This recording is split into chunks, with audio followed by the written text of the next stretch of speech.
হয়ে নিয়েছি। এখন যাব ডাক্তার। হ্যালো বন্ধুরা, কেমন আছো তোমরা সবাই? আশা করি ভালো আছো, আমিও ভালো আছি। তো চলে এসেছি আরেকটা নতুন ব্লগ নিয়ে তোমাদের জন্য। এইচডি লাইফে তোমাদের সবাইকে স্বাগত জানিয়ে শুরু করছি আজকের ব্লগ।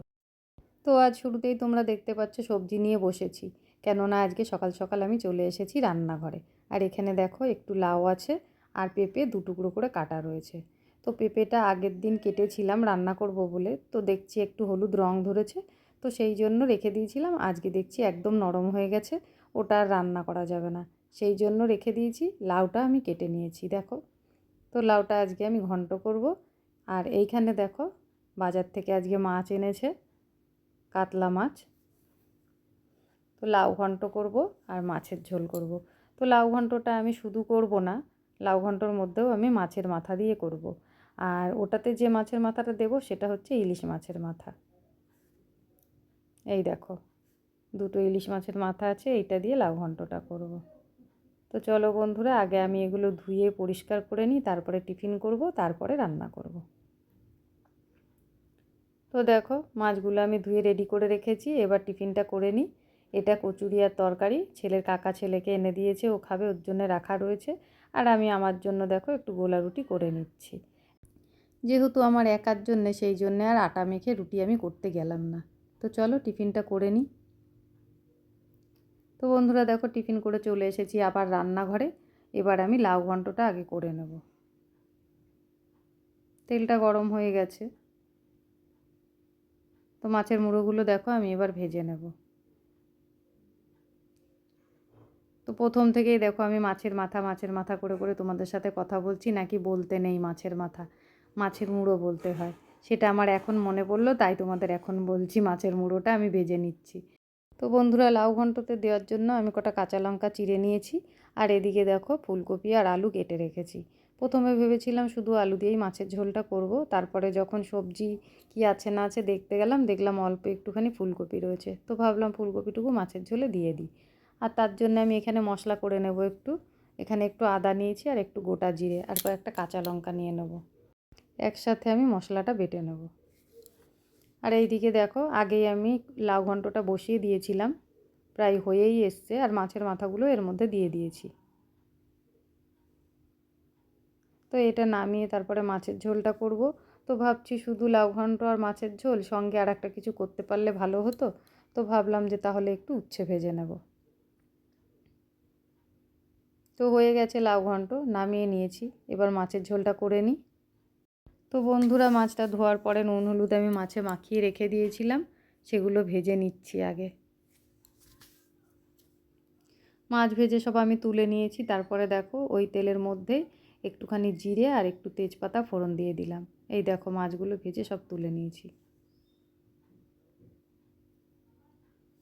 তো জিরের তেজপাতাটা একটু ভালো করে ভেজে নেব, জিরেটা কাঁচা থাকলে মুখে বাদলে বিচ্ছিরি লাগে। তো যাই হোক, ভালো মতন জিরে আর তেজপাতাটা ভাজা হয়ে গেছে। এবার এর মধ্যে একসাথেই ফুলকপি আলু দুটোই দিয়ে দেবো। যেহেতু অল্প একটু ফুলকপি, সেই জন্যে আর ভাপালাম না আজকে। আর আলুটাও একটু মোটা মোটা করে কেটেছি, একটু ভালো করে ভেজে নিয়েই রান্না করব, তো সেই জন্য ফুলকপিটাও একসাথে দিয়ে দিলাম। এবার দুটো ভালো করে একটু ভেজে নিই। তো বন্ধুরা দেখো ভাজতে ভাজতে আমি এর মধ্যে নুন হলুদ দিয়ে দিয়েছি। এবার মশলাটা দিয়ে দেবো, যে মশলাটা আমি করে রেখেছিলাম আদা জিরে আর কাঁচা লঙ্কা দিয়ে, সেই মশলাটা দিয়ে দিলাম।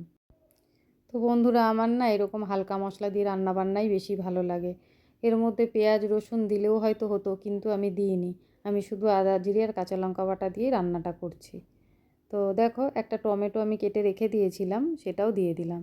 তো টমেটোটা একটু বড়ই ছিল, যেহেতু আমি টমেটো সবসময় কেটে ধুয়ে নিই, বীজ আর রসটা বেরিয়ে যায়, তারপর কিন্তু আমি রান্নায় দিই, সেই জন্য আর টক ভাবটাও আসে না। আর টমেটোর বীজ আর রসটাতেই জানো তো ক্ষতি, তো সেই জন্য সবসময় ওটা আমি ফেলে দিয়ে রান্না করি। তো দেখো বন্ধুরা এদিকে মশলাটা কষানো হয়ে গেছে, এবার এর মধ্যে জল দিয়ে দেবো। জলটা আমি খুব অল্প করেই দিচ্ছি, কেননা আলু আর কপিটা আমি খুব ভালো করে ভেজে নিয়েছি। তো যেটুকু জল দিয়েছি এই জলটুকুতে আমার রান্না হয়ে যাবে। এদিকে দেখো ঝোলটা ফুটে উঠেছে, আর এখানে আমি একটু উচ্ছে ভেজে নিচ্ছি। আর মাছের ঝোলটা যেহেতু ফুটে গেছে, এবার ভেজে রাখা মাছগুলো আমি সব দিয়ে দেবো এর মধ্যে।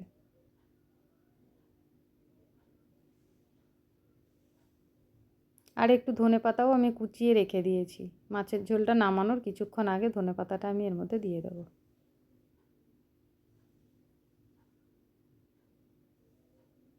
তো বন্ধুরা দেখো, জল কিন্তু আমি একদম কম দিয়েছি। আর যেহেতু রাতে আমি ভয়েসটা দিচ্ছি, হালকা করে মাছের ঝোল রান্না করলে কি হবে, খেতে কিন্তু খুব ভালো হয়েছিল। এবার ধনেপাতাটা এর মধ্যে দিয়ে দেবো।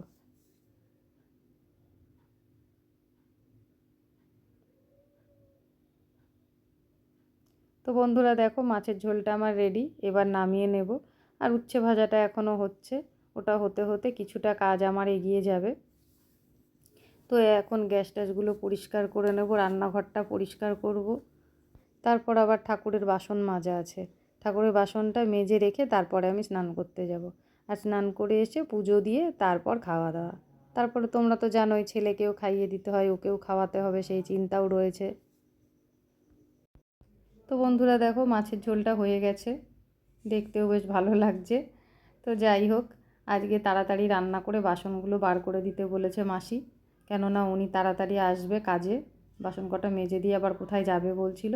তো সেই জন্য রান্নাবান্নাটাও একটু তাড়াহুড়ো করেই করতে হলো। তোমরা তো শুনলেই সকাল সকাল রান্নাঘরে ঢুকে গেছি। তো চলো এবার বাকি কাজগুলো সেরে নিই। তো বন্ধুরা দেখো, গ্যাস মুছতে শুরু করে দিয়েছি। আর প্রতিদিনই চেষ্টা করি সাবান দিয়ে গ্যাসটাকে মেজে তারপরে মুছতে। তো সেটাই করছি আজকেও। কেননা যেদিন মাছ রান্না করি, বিশেষ করে মাছটা যখন ভাজা হয় না, প্রচুর তেল ছিটকে। যেমন গ্যাসটা তেলচিট হয়, তেমনি গ্যাসের আশপাশগুলো নোংরা হয়। তারপরে আবার নিচটাতে যে তেলগুলো ছিটকিয়ে পড়ে, পায়ে পায়ে রান্নাঘরটা পুরো তেলচিট হয়ে যায়, জানো তো। আর এই ভালো করে পরিষ্কার না করলে তাহলে আর রক্ষা নেই, এই তেলগুলোই আবার পায়ে পায়ে সারা ঘর হয়। তো যাই হোক বন্ধুরা দেখো, আমরা মেয়েরা সকালবেলা থেকে কত কাজ করি বলো। সকালবেলা ঘুম থেকে উঠে থেকে শুরু হয়, আর সারাটা দিন চলে। শুধু রাতটুকু যেহেতু আমরা ঘুমাই, ওইটুকুনি টাইমটা বাকি থাকে। আবার দেখো, ছেলেরা যারা বাইরে কাজ করে, তারা কিন্তু বাইরে যেটুকু কাজ করে সেটুকুই, বাড়িতে চলে আসলে ওইটুকু টাইম তোরা রেস্ট পাই বলো। আবার দেখো, সপ্তাহে সপ্তাহে যাদের ছুটি থাকে, তারা সপ্তাহে একটা দিন হলেও রেস্ট পায়। আবার যাদের সপ্তাহে ছুটি থাকে না, অন্তত মাসে যাদের একটা দিন ছুটি থাকে, তারা কিন্তু মাসে একটা অন্তত ছুটি পায়। আমাদের কিন্তু সেটুকুও নেই, আমাদের কিন্তু একভাবে চলে। আবার বাপের বাড়িতে যাবে তুমি, কিছুদিন একটুখানি পুরনো যদি হয়ে যাও, তাহলে কিন্তু দেখবে মায়ের বয়স হলে তখন মনে হয় যেন বাড়িতে গিয়েও মায়েরও কষ্ট হয়ে যাচ্ছে রান্না বান্না করে খাওয়াতে। তখন কিন্তু সেখানে গিয়েও করে খেতে হয়। আর যার মা নেই বাবা নেই, তাদের কথা তো ছেড়েই দাও, তাদের যেখানেই যাবে সেখানে গিয়েই করে খেতে হবে, তাই না? মেয়েদের জীবনটা কিন্তু অদ্ভুত, তাই না? তো চলো বন্ধুরা, গ্যাস মোছা হয়ে গেছে, পরে আবার আসছি। দেখো বন্ধুরা, রেডি হয়ে নিয়েছি। সেই দুপুরবেলা রান্না বান্নার পরে তোমাদের সাথে তো আর কথা হয়নি। আর খাওয়া দাওয়াও আজকে তাড়াহুড়ো করে হয়েছে, আমার একটু বেলাই হয়ে গেছিলো, তো সেই জন্য সেটাও আর তোমাদের সাথে শেয়ার করা হয়নি। তো এখন রেডি হয়ে নিয়েছি, এখন যাব ডাক্তারখানায় মাকে নিয়ে বলতে শাশুড়ি মাকে নিয়ে। তোমরা তো জানোই, আগের ভিডিওগুলো যারা দেখেছো, শাশুড়ি মায়ের শরীর অসুস্থ। তো ওনাকে নিয়ে এখন যাব ডাক্তারখানায়, রেডি হয়ে বসে আছি। 5:30টায় বেরোবো, এখন বাজছে 5:10। আর কিছুক্ষণের মধ্যে বেরোবো। আমি তো রেডি হয়ে গেছি, এখন মা রেডি হচ্ছে। তো চলো পরে আবার কথা বলছি। তো বন্ধুরা দেখো, আমরা বেরিয়ে পড়েছি আর টোটোতে করে যাচ্ছি। তো যাওয়ার সময় দেখো, রেল গেটটা আমাদের পার হতে হয়, চাবি গেট বলি আমরা, রানাঘাটে চাবি গেট। তো যখন আমরা এসে গেটের সামনাসামনি পৌঁছলাম, তখন দেখছি গেট পড়ে গেছে। আর যেহেতু গেট পড়ে গেছিলো, ট্রেনটা বেরিয়ে যাওয়ার পর গেটটা খোলার পর ভিড় দেখো, কী পরিমাণে ভিড় দেখছো তো। একদম আস্তে আস্তে টোটোটা কিন্তু এগোচ্ছে। আর এই দিকটা ফাঁকা, কেননা আমাদের বাঁ দিক দিয়ে গাড়িটা যাচ্ছে। তো আমরা রেল গেটটা পেরিয়ে চলে এসেছি। আর কিছুক্ষণ গেলেই সামনেই ডাক্তারখানা। এদিকে দেখো মা বসে আছে, মায়ের পাশে ভাইও আছে। তো চলো আবার সেখানে গিয়ে কথা বলছি। তো বন্ধুরা চলে এসেছি দেখো ডাক্তারখানায়। আর মা আর আমি এখানে বসে আছি, বসে বসে দুজনা কথা বলছিলাম। তো ভাবলাম একটু ভিডিও করে নিই। আর ওদিকে ভাই গেছে ওষুধের দোকানদারের সাথে কথা বলতে, যেহেতু ডাক্তার এখনও ঢোকেনি, সেই বিষয়েই কথা বলতে গেছে। তো দেখো, ওই দেখো ওষুধের দোকানটা, আর এইদিকে বসার জায়গা। তো আমরা বসে থাকতে থাকতেই খবর পেলাম ডাক্তার এসে গেছে। এবার ডাক্তার দেখিয়ে নিয়ে তারপরে আবার তোমাদের সাথে কথা বলবো। তো চলো। তো বন্ধুরা, ডাক্তার দেখিয়ে আমরা আবার বাড়ির উদ্দেশ্যে বেরিয়ে পড়েছি। তো ঘরে বসে না বুঝতে পারি না ঠান্ডাটা কেমন পড়েছে, জানো তো। আজকে রাস্তায় বেরিয়েছি, রাস্তায় বেরিয়ে কিন্তু বুঝতে পারছি বাইরে কিন্তু মোটামুটি একেবারে ঠান্ডাটা খারাপ পড়েনি। তো বন্ধুরা, ঠান্ডা পড়ুক গরম পড়ুক যেমনই হোক না কেন, যাই হোক না কেন, বাইরে বেরোলে কিন্তু ভালোই লাগে, তাই না? দেখো বন্ধুরা, চলে এলাম ডাক্তারখানার থেকে। আর ডাক্তারখানায় গিয়ে কিন্তু আমাদের বেশিক্ষণ বসতে হয়নি, দুজনের পরেই আমাদের দিয়েছিল ঢুকতে। তো তাড়াতাড়ি ডাক্তারটা দেখানো হয়ে গেছে। মেন ব্যাপার হচ্ছে, যেখানে আমরা গেছিলাম ডাক্তার দেখাতে সেটা অনেকটা দূর, টোটোতে করে গেছিলাম। ওই জন্যেই একটু সময় লাগলো, না হলে এটুকু সময়ও লাগতো না। আমরা বেরিয়েছি এখান থেকে 5:30টার সময়, আর 7:30 কিন্তু এখনও বাজিনি, খুব তাড়াতাড়ি হয়ে গেছে। তো যাই হোক বন্ধুরা, ঘরে এখন অনেকগুলো কাজ আছে, সেই কাজগুলো সারবো, সেরে আবার রান্নাঘরে যাব। তো আজকের ভিডিওটা আর বড় করলাম না, এইটুকুই থাক।